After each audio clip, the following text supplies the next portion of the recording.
Bonjour. Alors, on attend un petit peu que tout le monde arrive. Je vois que les participants arrivent au fur et à mesure. Et puis, on va bientôt pouvoir commencer.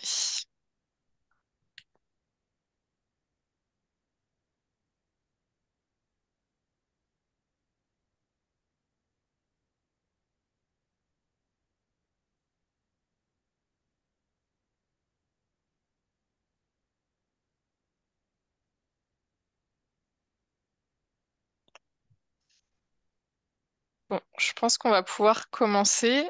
Donc, de nouveau, bienvenue à celles et ceux qui arrivent dans ce webinaire de décryptage de la définition des communautés énergétiques.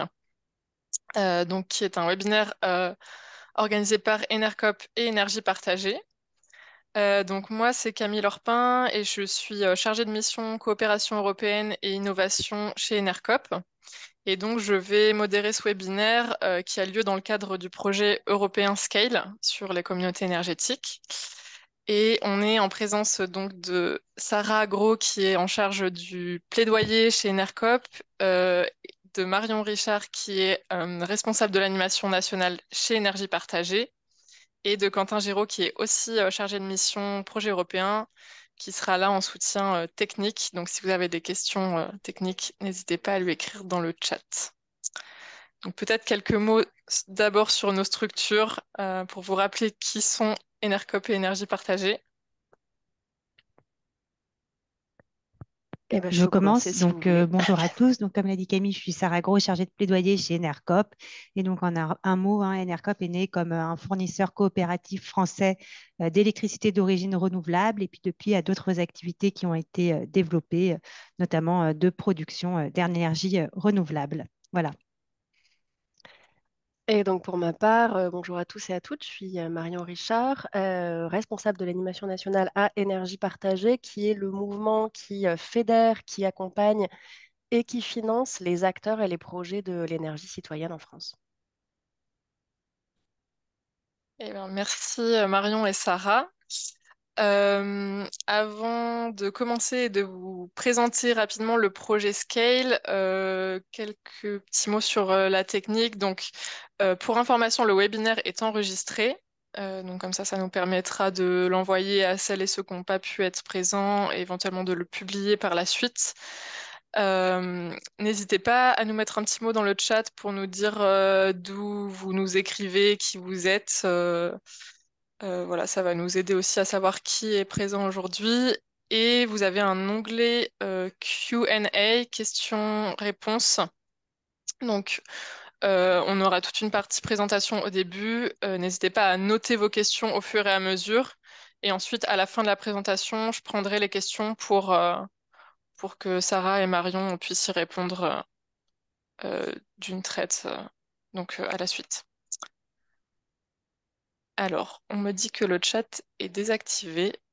Euh, Donc voilà, normalement cette fois ça devrait être bon. Merci pour l'information.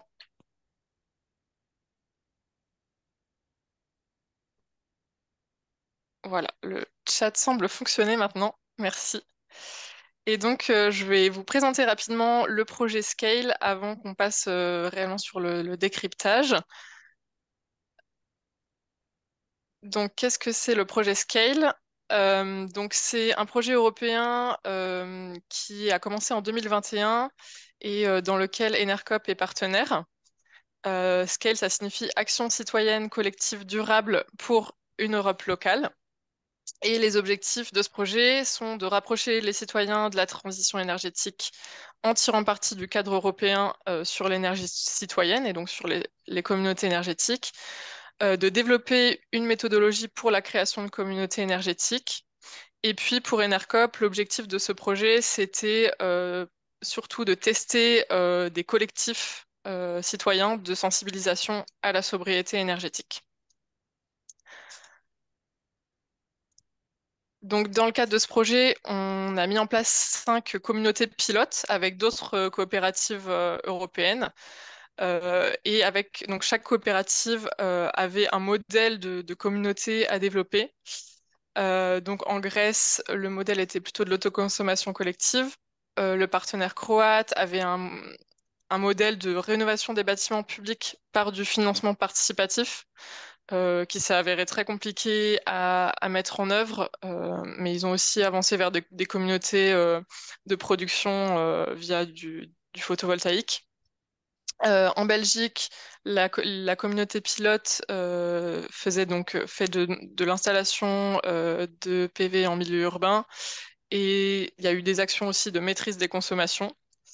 Aux Pays-Bas, le pilote était autour de la création d'un réseau de chaleur citoyen. Et nous, en France, donc Enercop, on a créé l'association des économes, donc qui s'est formée à partir de sociétaires Enercop et qui fait maintenant des animations à la sobriété énergétique, euh, qui propose des animations autour d'un jeu qui s'appelle Pète les plombs. Voilà, je vais pas aller trop dans le détail sur le projet.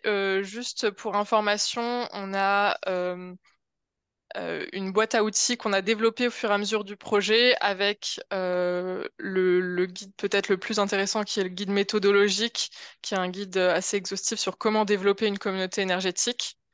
On a créé aussi des guides à destination des collectivités ou des banques. Et alors, je sais qu'il y a déjà beaucoup de guides existants du côté d'énergie partagée, ce qui peut être intéressant aussi s'il y a des collectifs citoyens qui sont parmi nous, c'est le guide de l'inclusion sociale, Inclusivity Guide, qui mentionne aussi beaucoup les questions de genre et d'inclusion des minorités, parce que c'est voilà, une question qui peut être assez compliquée dans les communautés, dans les collectifs citoyens. On a souvent les mêmes profils et donc c'est bien d'avoir une idée de comment se développer et essayer d'accueillir des profils plus divers. Donc vous pouvez retrouver tous ces guides sur le lien que j'ai mis en présentation et on vous renverra bien sûr les liens aussi par email à la suite du webinaire. Voilà, je termine donc sur la partie présentation du projet Scale et je vous donne la parole, Marion et Sarah, pour le décryptage. Et n'hésitez pas à me dire quand je dois passer les slides. Merci beaucoup, Camille. Pour commencer, je voulais vous faire un rapide rappel du contexte. Aujourd'hui, on a une définition française des communautés énergétiques, d'où ça vient. En fait, ça vient du droit européen, puisqu'en 2018 et 2019, deux directives ont introduit les notions de communauté d'énergie renouvelable et de communauté énergétique citoyenne dans le droit européen. Les communautés d'énergie renouvelable via la directive énergie renouvelable et les communautés énergétiques citoyennes via la directive marché de l'électricité. C'est pour ça qu'on se retrouve donc avec deux définitions. Alors, quels sont les grands objectifs de ces directives? Tout d'abord, c'est pour la première fois, les citoyens, les collectivités, les acteurs locaux vont être reconnus non pas comme de simples consommateurs, mais comme des acteurs à part entière de la transition énergétique, pouvant intervenir sur le marché de l'énergie. Ces directives, elles vont également venir préciser les activités qui peuvent être exercées par ces communautés et également poser un cadre organisationnel et de gouvernance. On reviendra dessus sur ce que ça veut dire. Ce cadre qui est obligatoire pour pouvoir être identifié comme une communauté énergétique. Et enfin, elles vont encourager la mise en place de mesures de non-discrimination et d'équité, c'est-à-dire en fait un cadre facilitateur pour que ces communautés énergétiques puissent interagir sur un pied d'égalité avec les opérateurs privés. Par exemple, ces communautés énergétiques pourraient bénéficier de procédures administratives simplifiées ou par exemple de notations favorables dans le cadre d'un appel d'offres. Cette notion de communauté énergétique, elle n'est pas rentrée comme par magie dans le droit européen. Ça s'est fait en particulier par le travail d'une association qui s'appelle RESCOP, qui est la Fédération européenne des coopératives d'énergie, dont Énergie partagée et Enercop sont membres d'ailleurs. Et donc RESCOP fédère en fait au niveau européen des milliers d'initiatives très concrètes de transition énergétique portées par des citoyens, des collectivités, des acteurs locaux. Et donc, ça signifie que cette notion de communauté énergétique telle qu'elle a été définie par le droit européen, elle est aussi issue du terrain et d'un écosystème qui existe déjà, bien qu'il puisse bien sûr aussi varier en fonction de chaque pays. Et je pense que tu peux passer à la slide d'après, avec donc justement cet enjeu donc de la transposition, puisque une directive européenne doit être transposée dans le droit français pour s'appliquer au niveau des différents pays. Et donc la définition qui va être posée par chaque pays, il faut espérer qu'elle soit donc en adéquation avec la réalité du terrain. Et en France, les deux définitions, donc des CEC et des CER, elles ont été introduites et précisées par plusieurs textes. Elles ont été mentionnées dans la loi énergie-climat de 2009, la loi dite APER de 2023. Et finalement, donc, c'est le décret du 26 décembre 2023 qui finalise ces deux définitions. Euh, Ces textes, ils définissent dans le droit français ce que sont les communautés énergétiques renouvelables et citoyennes. On va revenir là-dessus et c'est ce à quoi est dédié ce webinaire, comprendre cette définition. En revanche, il ne précise pas les mesures qui seront déployées pour faciliter leur développement. Donc, on attend encore ce cadre facilitateur. Donc, je vous propose de rentrer dans le vif du sujet avec donc la définition de ces communautés énergétiques. Et donc, on a deux définitions, mais on a quand même un certain nombre de bases communes. Et donc, je vous propose de commencer par ces bases communes. Euh, Pardon, je rigole parce que je vois dans le chat quelqu'un qui dit on attend aussi un nouveau gouvernement. Il ne faut pas que je me laisse perturber. La base commune pour ces communautés, que ce soit énergétique, que ce soit citoyenne ou renouvelable, c'est d'abord, donc, elles peuvent avoir le statut d'association loi de 1901, de SA, de SCIS ou de SAS, et elles ne peuvent pas prendre d'autres statuts. La deuxième base commune donc, pour toutes ces communautés énergétiques, c'est leur objectif principal. Cet objectif principal, c'est la fourniture d'avantages environnementaux, économiques ou sociaux, plutôt que la recherche donc, de profits financiers, sachant qu'on peut pointer que c'est un critère assez large et non défini. Et donc, il y a la possibilité, par exemple, de s'appuyer sur le statut de SCIC, pardon, l'agrément ESUS ou la reconnaissance en tant qu'entreprise de l'ESS.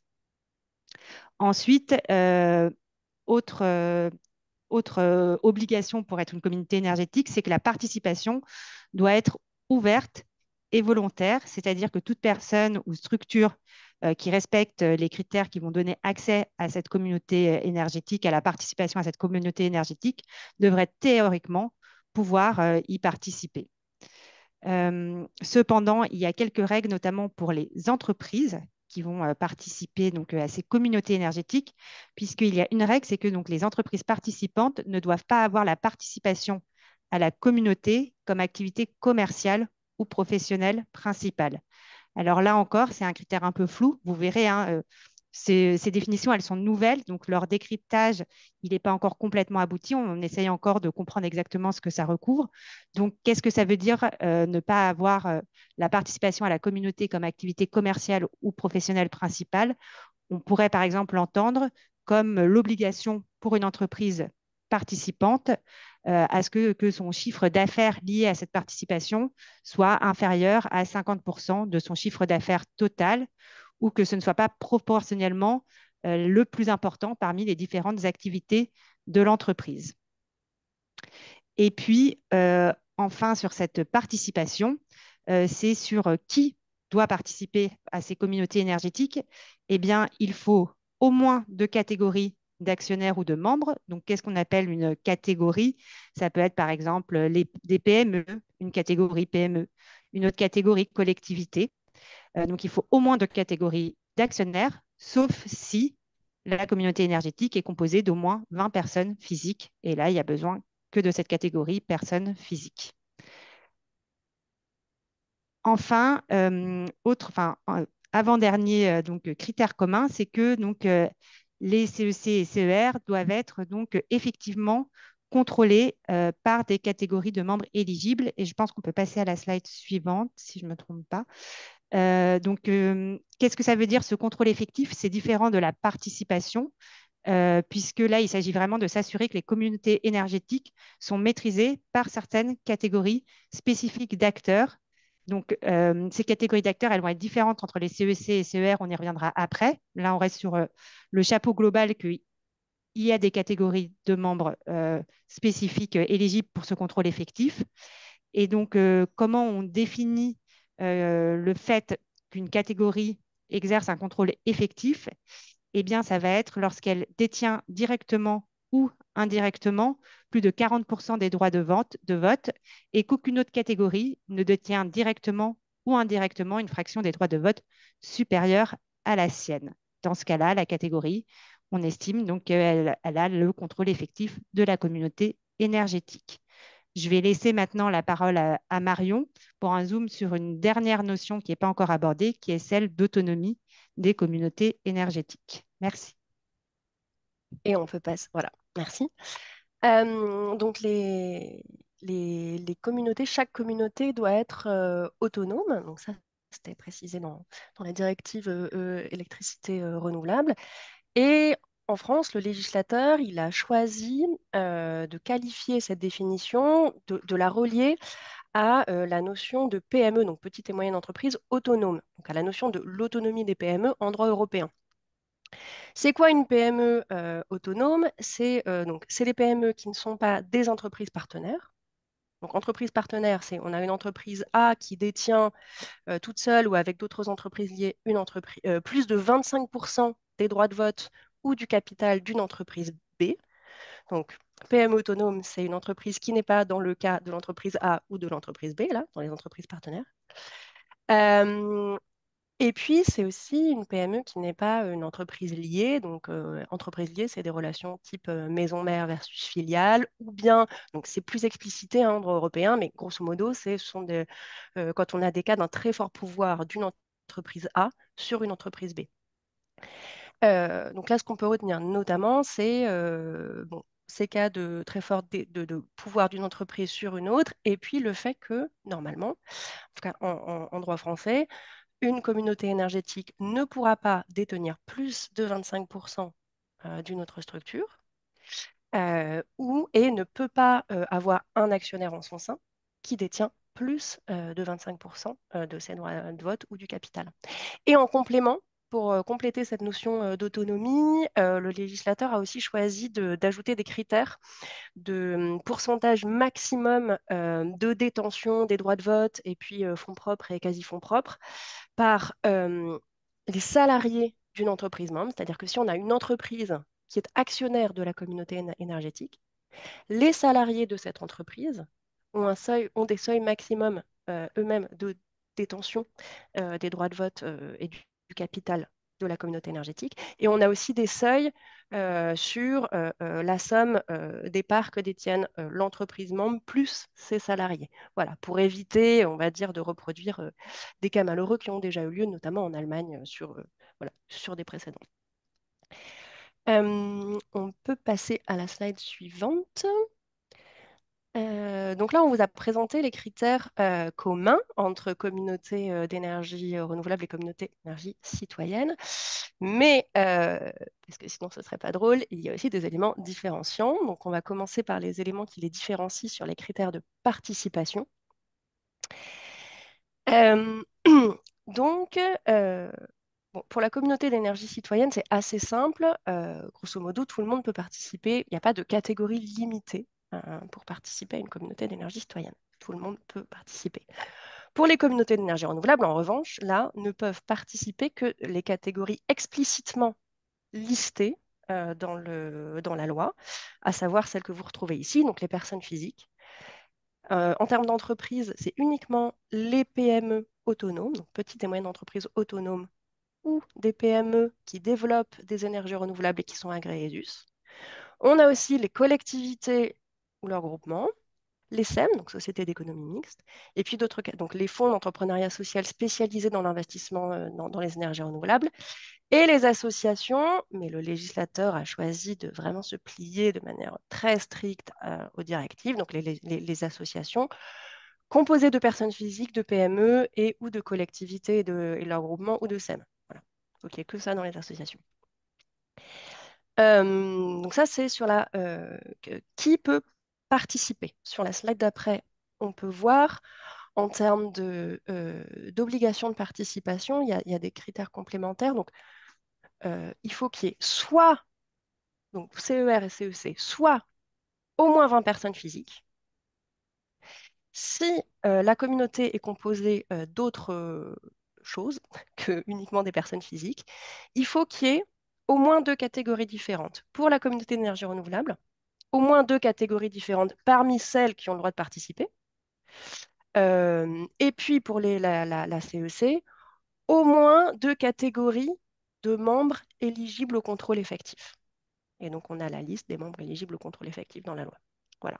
Et donc, dans ces catégories, il doit y avoir obligatoirement celles qui bénéficient, à titre gratuit ou non, des avantages économiques, sociaux, environnementaux en objet de la communauté énergétique ou de la CEC. Voilà. On peut passer à la slide d'après. Donc ça, c'était les critères en termes de participation. Vous avez compris, il y a une notion clé qui est celle de contrôle effectif. C'est sans qui on ne peut pas compter dans ces communautés énergétiques. Donc là, il y a aussi des critères un peu différents. Pour les communautés d'énergie renouvelable, une notion clé, c'est celle de proximité géographique. Ne peuvent exercer le contrôle effectif de la communauté d'énergie renouvelable que des acteurs se trouvant à proximité. Et la subtilité, c'est que ce critère de proximité géographique, malheureusement, il varie suivant les membres. Donc, a priori, c'est plutôt à l'échelle du département et des départements limitrophes, mais pour les collectivités, c'est différent, puisque là, on se retrouve avec les critères assez un peu classiques qu'on a pour les collectivités dans l'investissement dans les énergies renouvelables, c'est-à-dire pour les communes, c'est sur le territoire de la commune et des communes limitrophes. Pour EPCI, c'est l'EPCI et les EPCI limitrophes, etc., etc. Pour la communauté, donc voilà, donc ça, ce critère de proximité géographique variable, le fait qu'il soit différent suivant les membres, ça va vraiment pas faciliter les choses. C'est quand même un des problèmes dans cette définition. Pour la CEC, vous avez ici la liste de qui peut exercer le contrôle effectif. Donc, on retrouve pas mal de notions communes avec qui peut participer à une CER. Il y a quand même une différence sur les entreprises, c'est que là, qui peut exercer le contrôle effectif, ce sont les petites entreprises autonomes, pas les PME, les petites entreprises, pas les moyennes. Voilà. Voilà, on peut passer à la slide d'après. Oui, on voulait faire un petit focus sur, parce que vous avez entendu, on a nommé des seuils différents, et puis il y a une différence entre les catégories et les actionnaires. Donc, si on résume un peu, il faut que dans ces communautés énergétiques, il y ait au moins deux catégories différentes. Donc, catégories, c'est les collectivités ou leurs groupements, les PME, les fonds entrepreneuriaux, etc. Ou bien qu'il y ait au moins 20 personnes physiques. S'il n'y a que des personnes physiques, il n'y a qu'une catégorie. Bon. Ensuite, il faut que parmi ces catégories, il faut au moins une catégorie qui soit éligible au contrôle effectif, qui détienne au moins 40% des droits de vote. Et en complément, il ne faut pas qu'un actionnaire détienne plus de 25% des droits de vote ou du capital. Ce qui veut a priori dire qu'il faudra nécessairement qu'il y ait plusieurs actionnaires dans là où les catégories qui exercent le contrôle effectif. On a essayé de mettre des exemples parce que là, comme ça peut faire un petit peu abstrait. L'exemple 1, on a une communauté énergétique avec plusieurs catégories, dont une catégorie collectivité qui exerce le contrôle effectif. Elle a 41% des droits de vote et dedans, il y aura deux actionnaires, une communauté d'agglo, des Portes du Soleil à 24% et puis la commune de Montmorency à 17%. Et puis ensuite, on a d'autres actionnaires. Voilà. Exemple 2, la communauté énergétique n'est composée que de personnes physiques. Donc, c'est la seule catégorie, c'est les personnes physiques qui seront nécessairement plus de 20. À noter que si on est dans une communauté d'énergie renouvelable, les personnes il faut qu'il y ait enfin, il faut que les personnes qui résident dans le département ou dans les départements limitrophes détiennent ensemble plus de 40% des droits de vote. Voilà, enfin, cette notion de proximité géographique dans la CER est toujours très importante.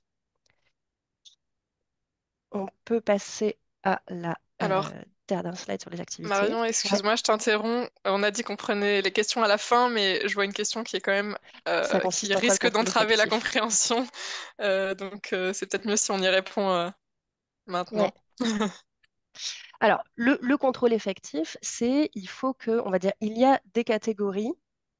Euh, Là, si je reprends, par exemple, dans les communautés d'énergie renouvelable, euh, n'ont le droit de participer que si tu mets à la slide de participation au-dessus, encore au-dessus, voilà. Non, redescend. Voilà. N'ont le droit de participer que les catégories qui sont listées ici. Ça, c'est celles qui ont le droit de participer, avec droit de vote, etc. En revanche, pour qu'une communauté d'énergie renouvelable soit considérée comme communauté d'énergie renouvelable, il faut que parmi ces acteurs, il y ait au moins, une catégorie de ces acteurs enfin,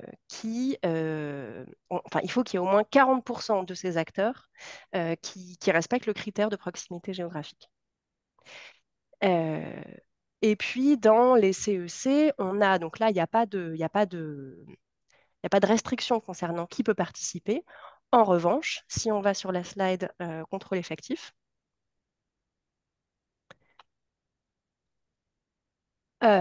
il faut qu'il y ait au moins une catégorie parmi celles listées. Par exemple, il faut qu'il y ait au moins 40% de la catégorie collectivité. Enfin, il faut que la catégorie collectivité, pardon, détienne au moins 40% des droits de vote de la communauté d'énergie citoyenne. Voilà. En gros, ce critère de contrôle effectif, c'est pour dire il y a certains types d'acteurs sans lesquels, qui doivent avoir un poids certain dans la communauté énergétique. Sans cela, la communauté énergétique ne peut pas être considérée comme une communauté énergétique. Voilà, c'est l'esprit. Je ne sais pas si c'est beaucoup plus clair, j'espère. Merci. Voilà.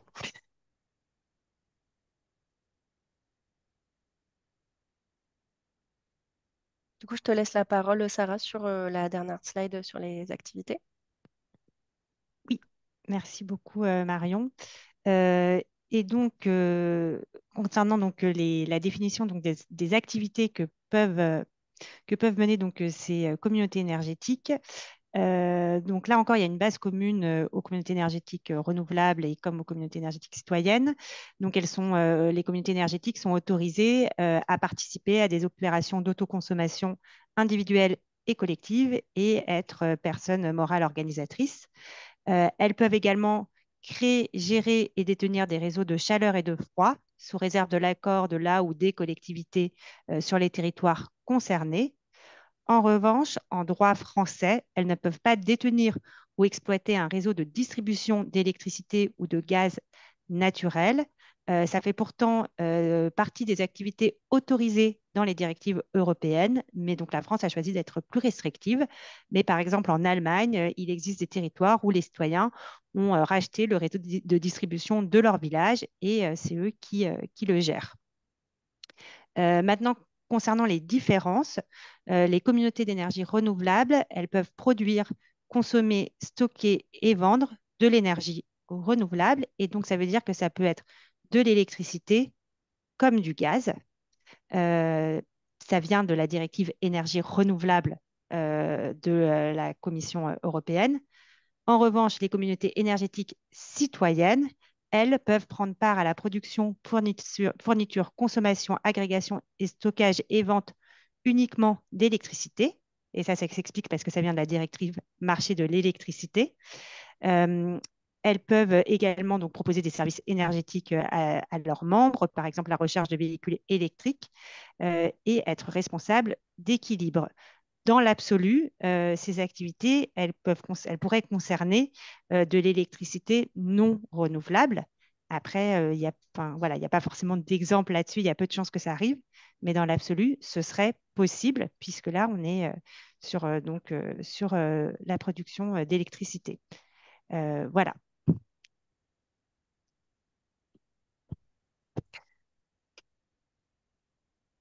On passe ensuite à la partie sur les recommandations. Juste avant, je vois que dans les questions-réponses, il y a le fait que pour les communautés d'énergie renouvelable, il y a aussi le partage de l'énergie. Et du coup, c'est vrai quand, si tu veux compléter. Oui, c'est vrai, mais comme c'est entendu au sens européen aujourd'hui, ça ressemble beaucoup en fait à l'autoconsommation collective telle que définie en France. L'autoconsommation collective étendue, ouais, telle que Voilà. définie en France, ouais, c'est ça. C'est pour ça qu'on ne l'a pas reprécisé ici.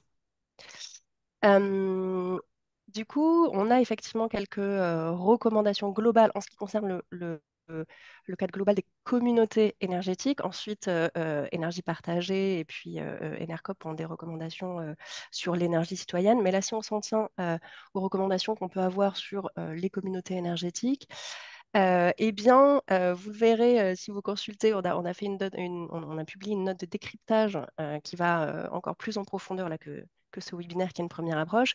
Vous verrez qu'on a identifié un certain nombre d'éléments qui restent à clarifier. Donc, le premier point serait déjà de clarifier les éléments de définition qu'ils nécessitent, puisqu'il reste encore quelques zones d'ombre.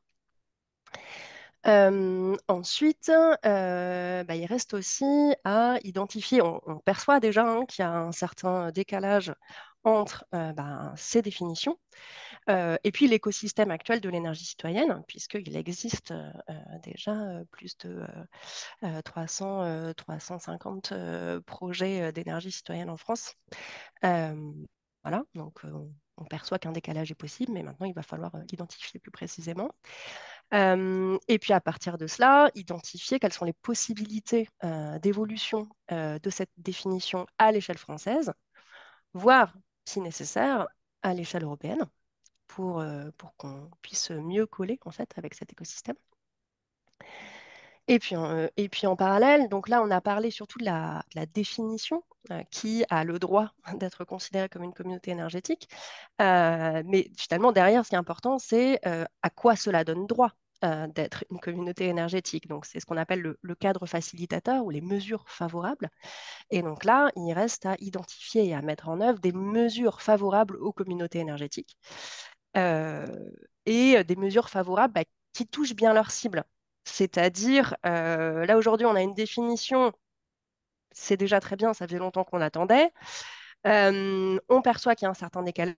Voilà, l'idéal, c'est qu'on ait à la fois une amélioration de cette définition, une définition de mesures favorables pour que les mesures puis touchent bien les acteurs actuels de l'écosystème de l'énergie citoyenne.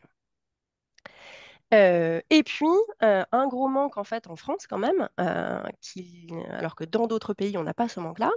Aujourd'hui, en France, il n'y a pas de structure, d'institution qui est en charge de qualifier qui et de tamponner, on va dire, qui est communauté d'énergie renouvelable, qui est communauté d'énergie citoyenne.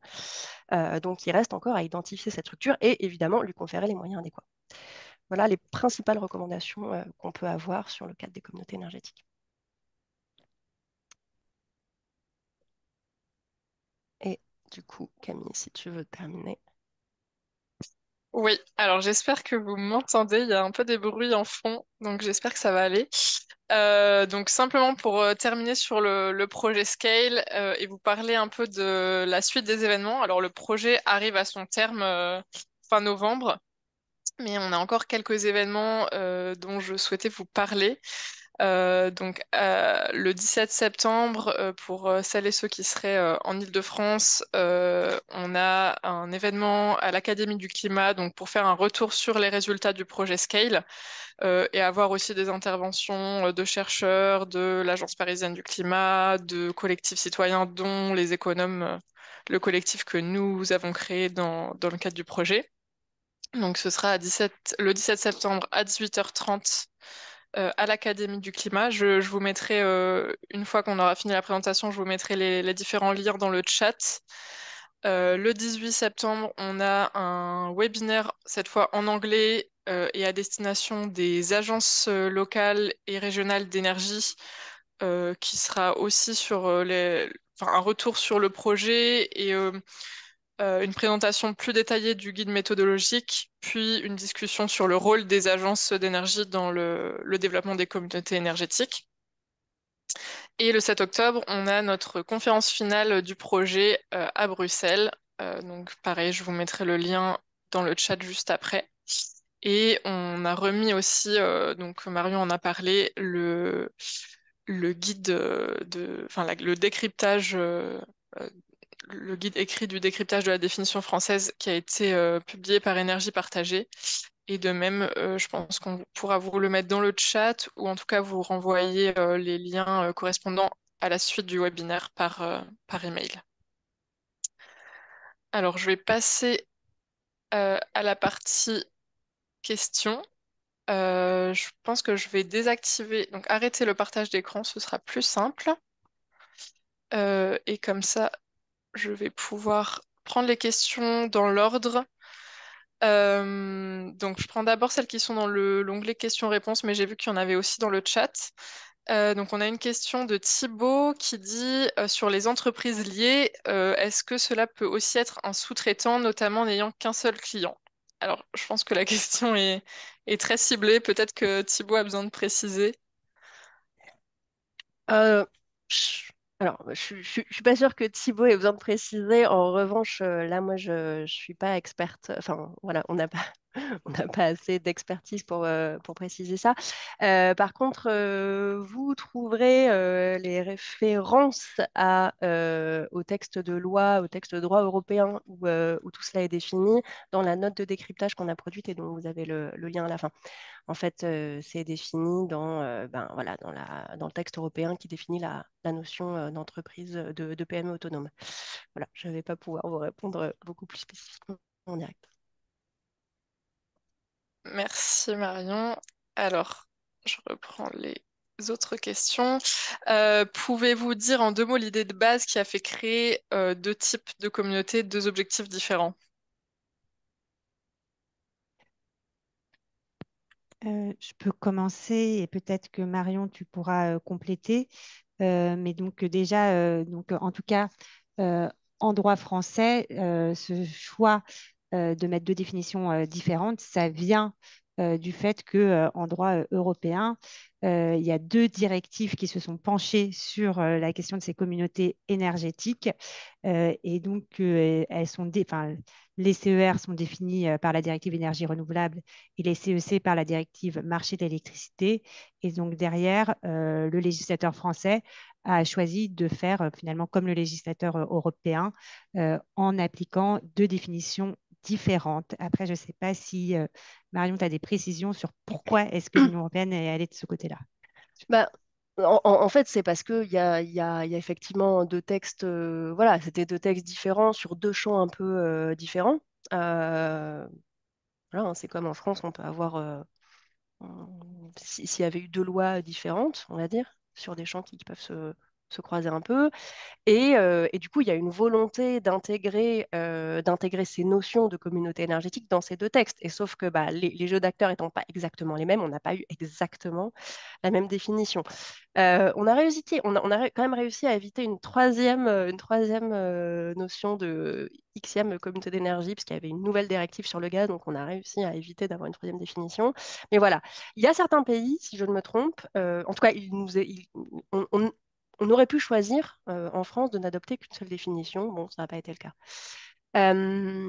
Et puis, voilà, je vais en profiter pour répondre directement. Je vois une question de Colline Leménian qui dit sur les CEC, donc Communauté d'énergie citoyenne, les services énergétiques comme la mobilité, est-ce que ça peut être valable sur les véhicules gaz renouvelables aussi? Alors, les communautés d'énergie citoyenne, elles portent que sur l'électricité parce que issues de la directive marché de l'électricité. Donc, la réponse est non. Merci Marion. Euh, Alors, je reprends dans l'ordre. On a répondu à la question de Robert. Clément demande, il y a un côté usine à gaz. Est-ce spécifique à la définition française? Est-ce que cette définition vous semble trop restrictive et quelles seraient les pistes d'amélioration? Alors, ça, je sais Pardon, pas si tu je voulais n'avais pas répondre. rallumé mon micro. Il fallait que ça arrive au moins une fois. Donc, est-ce qu'il y a un petit côté usine à gaz? Il y a effectivement un petit côté usine à gaz. Comme on l'a montré, je pense aussi avec Marion, il y a des choses qui ne sont pas encore parfaitement claires, qui ont besoin de clarification. Après, c'est souvent le cas avec de nouvelles normes, mais c'est vrai qu'aujourd'hui, la définition française semble très restrictive et donc peut-être pas complètement adaptée aujourd'hui à la réalité de terrain. Et puis, sur les pistes d'amélioration, voilà, Marion les a partagées, je pense, après la question. Et peut-être qu'on peut compléter aussi sur les pistes d'amélioration, sur la définition. En fait, on en a quelques-unes en tête, mais il faut surtout qu'on, bah, maintenant qu'on fasse une sorte d'état des lieux de, on va dire, concrètement, on envisage d'essayer de faire enfin, un questionnaire, une petite étude où on enverra aux acteurs de l'énergie citoyenne, donc vous notamment, hein, un petit questionnaire en disant bah, est-ce que vous pensez être une CER, une CEC, rien du tout les deux, pour essayer de voir quel est l'état on va dire, de la différence entre ces définitions et puis l'écosystème actuel. Ce qu'on perçoit quand même, c'est qu'il y a des choses à améliorer sur le critère de proximité, et je vois qu'il y a une question de Fabien sur sur le critère de proximité, j'y reviendrai juste après. Le fait que ce soit une usine à gaz une usine à gaz pour les collectivités, c'est vraiment un problème. Sur la notion d'autonomie, il me semble que c'est le fait de l'avoir lié à la notion d'autonomie des PME, ça ne fait pas sens. Et puis sur un certain nombre d'autres éléments, mais on va dire voilà, ça c'est déjà les premiers. Après, on va voir. Peut-être si je vois, je ne sais plus où Fabien avait posé la question sur comment est-ce qu'on regarde le critère de proximité. Alors ça dépend des acteurs. Euh, pour les personnes physiques, c'est la résidence. Pour les PME, c'est le siège social ou l'établissement secondaire. Euh, Et puis après, pour les collectivités, il faut que chaque projet, ça aussi, ça ne fait pas sens, il faut que chaque projet de la communauté énergétique soit implanté sur le territoire, donc ben, si on est que sur une commune, de la commune ou des communes limitrophes. Ça, c'est vraiment un problème parce qu'une communauté énergétique, elle n'a pas vocation à porter un seul projet. C'est un acteur de territoire, hein, ce qu'on peut appeler un opérateur énergétique territorial citoyen qui a vocation à porter plusieurs projets. Donc si il faut que chaque projet soit situé sur le territoire de la commune ou des communes limitrophes, ça va fortement limiter la participation voilà, des collectivités. Merci Marion. Est-ce que tu veux qu'on prenne dans un ordre particulier ou je reprends dans Vas-y, vas-y, le reprends. question-réponse comme comme tu veux? C'est vrai qu'on fait des bonds d'un sujet à un autre. Donc une autre question, c'est est-ce qu'il y a un label CER ou CEC? Si oui, une association locale 15 membres a-t-elle intérêt à se faire labelliser? Il me semble pas qu'il y ait de label pour l'instant. Alors, il n'y a pas de label, en fait, c'est ce que je disais à la fin, il n'y a pas de label ou d'entité qui vient officiellement qualifier qui est CER ou CEC. En revanche, il y a un label de l'énergie citoyenne en France, c'est le label énergie partagée, que vous connaissez tous et toutes, j'imagine, mais sinon, je vous invite à le découvrir sur notre site. Le label énergie partagée, il porte sur les projets d'énergie renouvelable. Donc, on est dans le même esprit d'énergie citoyenne, mais on n'est pas exactement sur les mêmes scopes. Voilà. Mais donc, il y a un label pour les projets citoyens d'énergie renouvelable, et il n'y a pas de label pour les communautés d'énergie. Merci. Alors, autre question, les partenaires européens nous questionnent régulièrement sur la déclinaison des communautés énergétiques en France. Difficile de dire l'intérêt qu'on y trouve jusqu'ici. Peut-être j'apporte un mini élément de réponse en tant que chargé de projet européen. Peut-être que le plus grand intérêt pour l'instant, c'est aussi de pouvoir répondre à des appels à projets européens sur la thématique euh, avant que qu'il y ait plus d'éléments facilitants en France. Euh, Voilà, mais je vous laisse compléter. Ben, oui, et ça répond aussi peut-être à la question d'en dessous, mais c'est vrai que ce qu'on disait tout à l'heure, aujourd'hui en France, comme on ne connaît pas encore le cadre facilitateur, au niveau français en tout cas, il n'y a pas forcément aujourd'hui enfin, d'intérêt palpable, on va dire, à être défini, labellisé comme communauté énergétique. Et par ailleurs, j'en profite pour répondre à une question qui était sur le sujet un peu plus bas. C'était celle du calendrier de sortie des mécanismes de soutien aux communautés d'énergie. Et Marion, tu me reprends si je me trompe, mais pour l'instant, on n'a pas forcément de visibilité ou de calendrier, en tout cas dans le droit français, du moment où ces cadres facilitateurs pourraient sortir. D'autant plus que pour l'instant, on est plutôt dans une période où bah, on n'a pas de gouvernement. Voilà, donc pour l'instant, il n'y a pas grand-chose qui devrait bouger, en tout cas sur les cadres facilitateurs, là, sur le court terme en tout cas.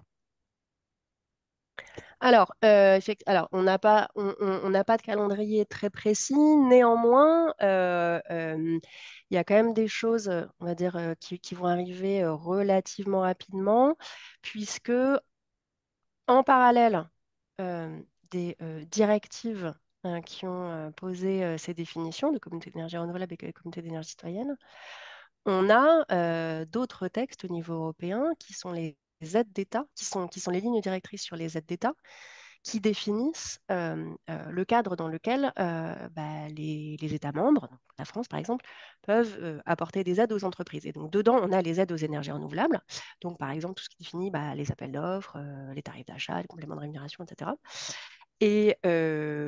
Et donc, ça, c'est très réglementé. Et donc, jusqu'à présent, en France, on avait dans les appels d'offres un élément facilitateur pour les projets à gouvernance partagée avec des citoyens et des collectivités.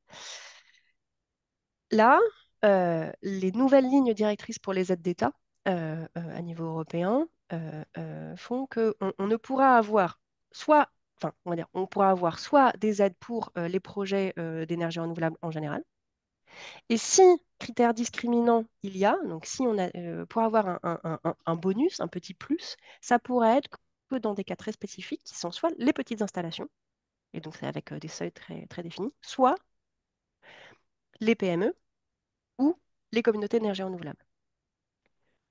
Donc en fait, là, quand même, assez rapidement, je n'ai pas en tête précisément le calendrier, mais on va avoir une révision des mécanismes de soutien pour ne tourner, en gros, quand il y avait des dispositifs typiquement, le bonus dans les appels d'offres, il y avait un nombre de points, il y avait maximum 5 points sur 100 qui étaient réservés aux projets en gouvernance partagée. Ça, normalement, ça devrait progressivement basculer sur des aides réservées aux communautés énergétiques, des éléments réservés aux communautés énergétiques. On pourra a priori plus avoir d'éléments sur le critère de gouvernance partagée.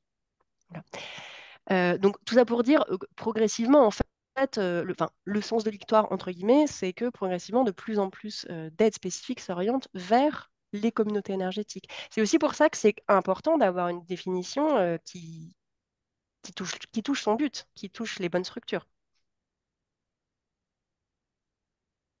Merci Marion. Alors, je vais passer certaines questions qui étaient aussi sur l'intérêt des communautés énergétiques. On en avait plusieurs. On a aussi une question sur est-ce qu'on peut se considérer, alors malgré l'absence d'une structure qui qualifie les communautés énergétiques, est-ce qu'on peut se considérer en respectant le texte de loi comme communauté énergétique actuellement? Alors on imagine que oui, je regarde Sarah, mais Ben, enfin, on peut imaginer que oui, mais on va dire que comme aujourd'hui, il y a certains critères qui sont sujets à interprétation, on va les interpréter d'une certaine manière. Et donc, si on se, voilà, et donc derrière, il faudra que, bah, soit si par exemple quelqu'un conteste cette définition, ben, par exemple devant un juge, est-ce que ce sera interprété de la même manière ou est-ce qu'au moment où on va demander un certain type d'aide, est-ce que pour l'instant, ça n'existe pas, mais l'organe en charge de distribuer ces aides, est-ce que interprétera les choses de la même manière? Donc, dans l'absolu, oui, mais en fait, comme respecter la loi, c'est pas toujours si facile parce que parfois elle peut être un peu floue. Donc derrière, il y aura toujours des interprétations justement, aux différents critères. Merci. Alors, je rentre dans des questions un peu plus techniques. Yves nous demande, dans une SIC sans collège, un sociétaire a 30% des parts mais une voix sur 300 sociétaires. Quid du critère des 25% des actions? Alors là, comme ça, je veux pas, on va pas pouvoir vous répondre en direct sur des cas particuliers. Il faudrait pouvoir le faire à tête reposée.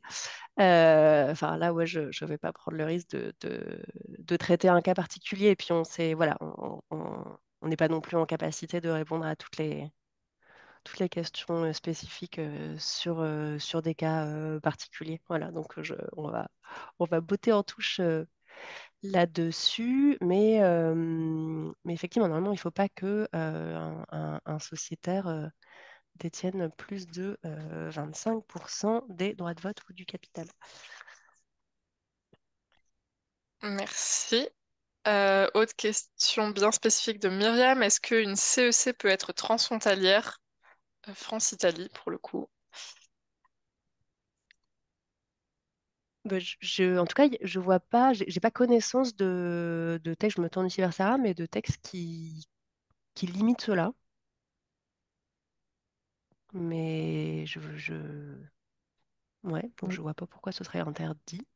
oui, je ne vois pas pourquoi ce serait interdit. Après, je déroule ma pensée en même temps.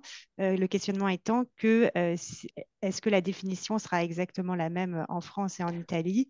Ah bah Et non. sinon, voilà, ce sera peut-être compliqué en fait d'avoir une CEC transfrontalière pour cette question, enfin, voilà, pour ce motif-là, parce que peut-être que ça respectera les critères français, mais pas les critères italiens ou inversement.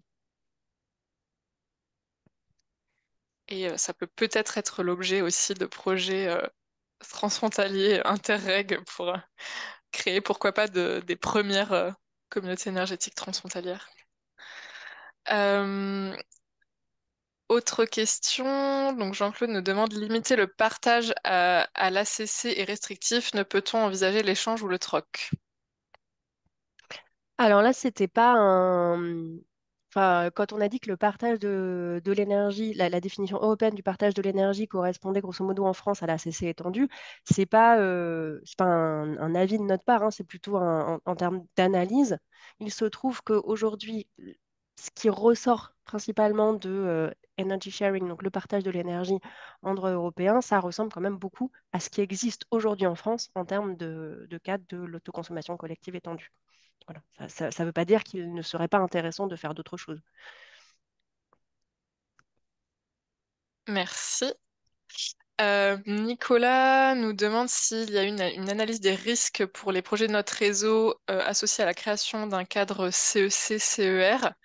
Alors, il me semble que non, mais peut-être qu'il faudrait se tourner vers le côté service juridique aussi pour Ouais. préciser, mais en tout cas pas Je ne crois côté pas plaidoyer. qu'il y ait une analyse, oui, des risques. En revanche, il y a eu une analyse par le service juridique des différents EL pour Des regarder, différentes énercopes locales. ah, pardon, merci beaucoup Marion, pour regarder si elle rentrerait ou non dans la définition des CEC ou des CER. Encore une fois, c'est un décryptage à l'aune de ce qu'on interprète actuellement. Voilà, donc il y a ce travail-là qui a été fait, mais je ne crois pas qu'il y a eu une analyse des risques qui a été faite. Et je complète. En fait, pour qu'on puisse faire une analyse des risques, il faut encore qu'on élimine un certain nombre de flous dans la définition des communautés énergétiques. Voilà, donc on a encore du travail sur la planche. Merci. Bon, il nous reste 5 minutes. J'espère qu'on va réussir à répondre encore aux dernières questions. Donc Mathieu nous demande si trois catégories éligibles au contrôle effectif, donc personnes physiques, collectivités, assos, détiennent chacune 25%. Aucune catégorie n'a plus de 40%, donc la structure n'est pas une CER, CEC. Je pense que... Alors, Oui. je me plonge dans mes petits papiers. Mais alors, je commence à répondre et après, Marion, je te laisserai finir. Mais effectivement, puisque, a priori, il faut qu'il y ait qu'il y ait une catégorie qui détienne le contrôle effectif et que celle-ci doit avoir au moins 40% des votes, ben, pour Mm. moi, dans ce cas-là, ce n'est pas une CER ou une CEC. Je dirais la même chose, hein. Voilà. On doit se reporter à de petits papiers parce que c'est quand même pas complètement évident ces pourcentages. Donc, faut aussi, je vous invite vraiment à consulter, enfin, à garder sous les yeux le PowerPoint ou la note qu'on a produite et à passer tout ça au crible. Mais je suis d'accord, oui. Merci. Bon, alors on va pas passer en revue tous les, tous les cas de figure possibles parce que sinon on prendrait la journée entière. Mais merci beaucoup d'avoir répondu. Euh, Est-ce qu'on a des pistes sur le cas de facilitateur au-delà, enfin, qui seraient intéressantes pour les communautés, au-delà des appels d'offres et des bonus? Bah, on peut avoir, il peut y avoir pas mal de choses, hein. Il pourrait y avoir alors, par exemple, des éléments. Alors, c'est pas le plus simple, je pense, mais des éléments facilitateurs en termes de raccordement, on pourrait imaginer, peut-être. On pourrait avoir, alors, alors, dans les appels d'offres toujours, mais au-delà d'avoir un nombre de points dédiés qui ne suffit pas, on pourrait imaginer qu'il y a, par exemple, on exige une garantie financière moins élevée pour les projets portés par des communautés énergétiques, ou bien que le délai de mise en service, il est rallongé pour les projets portés par des communautés énergétiques. On